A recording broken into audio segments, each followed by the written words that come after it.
Hello. For our video project, we will be focusing on conflict within small group communication. To begin, you'll hear firsthand accounts from SU students about their experiences working in small groups and the conflicts that they've encountered.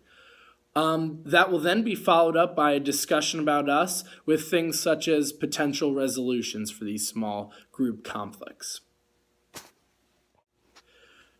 I would first like to begin talking about my own account working in small groups. I've worked in tons of groups for different projects here at Syracuse, ranging from a wide variety of topics. There's always going to be conflict and there's always going to be resolutions.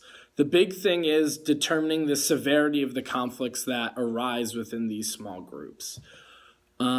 I guess to start off, I'd like to give a little bit of a story about probably the worst experience I've had working in a small group.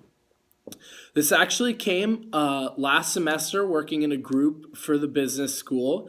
I'm not going to name any names, but we were done giving a presentation and our professor gave us some feedback on it. At the end of class, one of our group members suggested that we go talk to the professor about the things that we need to change.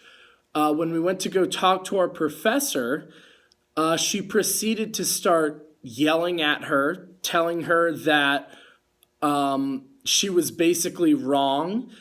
And those are just certain things you don't say to a person who's going to be grading your paper and grading your presentation.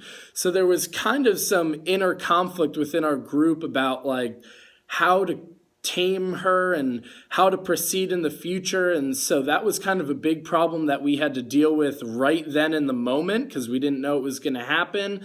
And afterwards about how to proceed working with her and working with others. Luckily, it was resolved and we ended up doing okay. But definitely yelling at your professor isn't the best idea. Okay, so what's your name? I'm Gabby Carvana. Have you ever worked in like a small group project? Yeah, I've actually worked in many. What was it for? Well, the most recent ones are for my major. I'm a comm design major.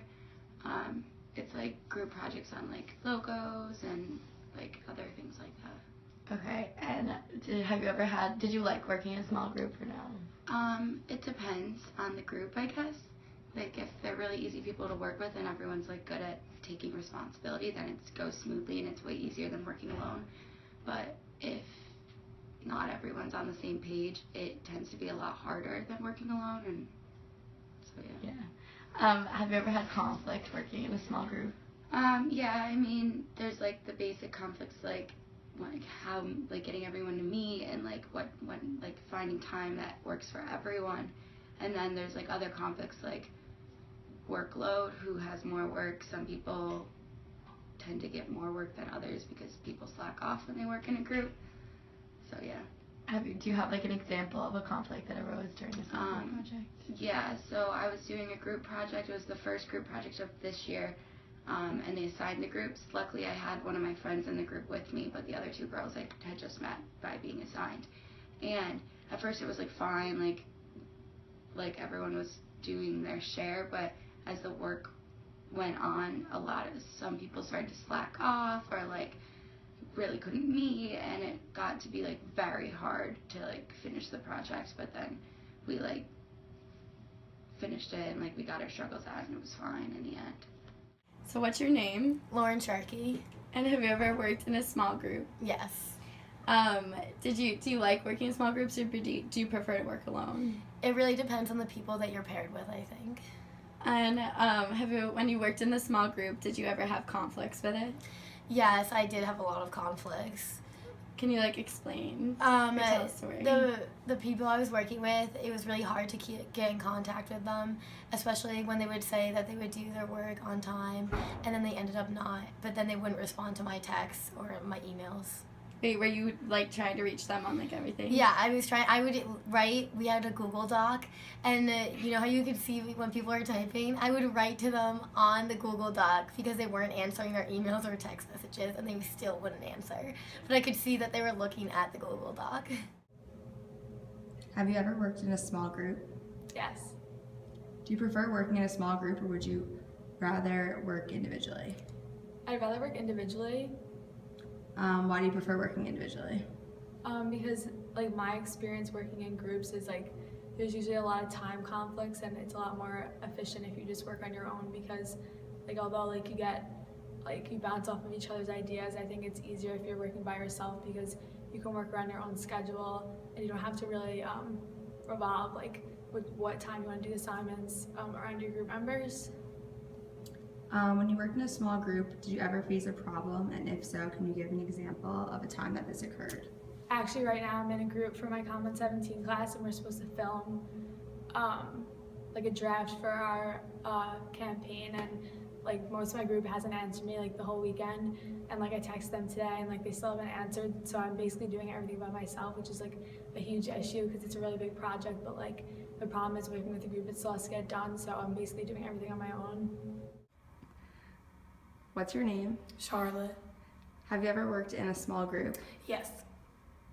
Do you enjoy working in a group or do you prefer working alone? Usually groups for the most part. Why do you prefer working in a group? Cause like it's easier to get other people's like opinions and ideas.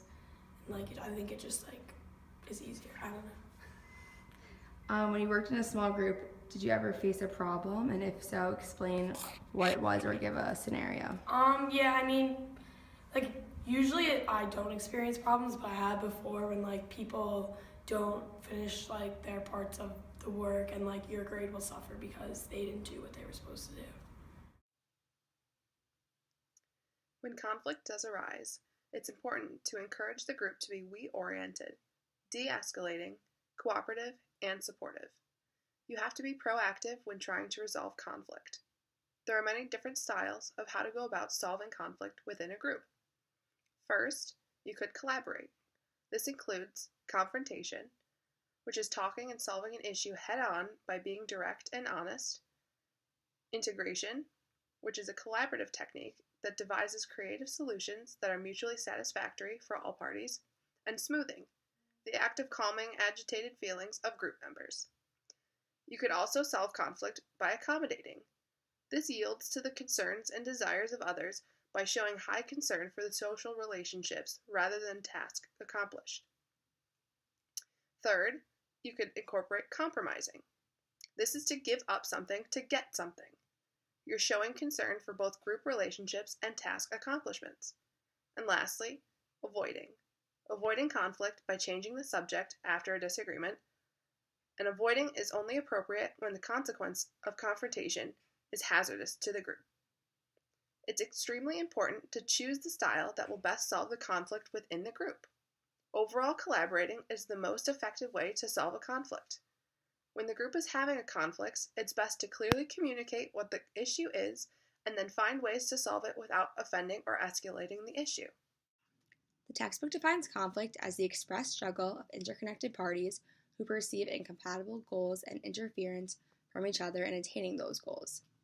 Sometimes conflict can be beneficial because it has potential to promote group growth and constructive problem solving. The conflicts that groups need to tackle head-on or avoid completely are destructive conflicts.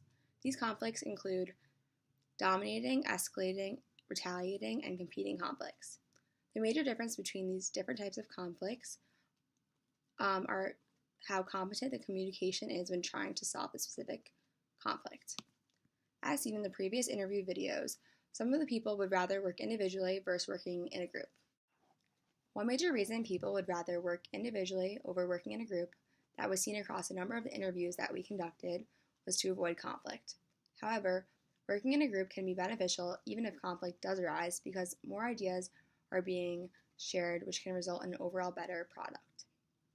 Personally, I think the benefits of working in a group override the possibility of running into any conflicts.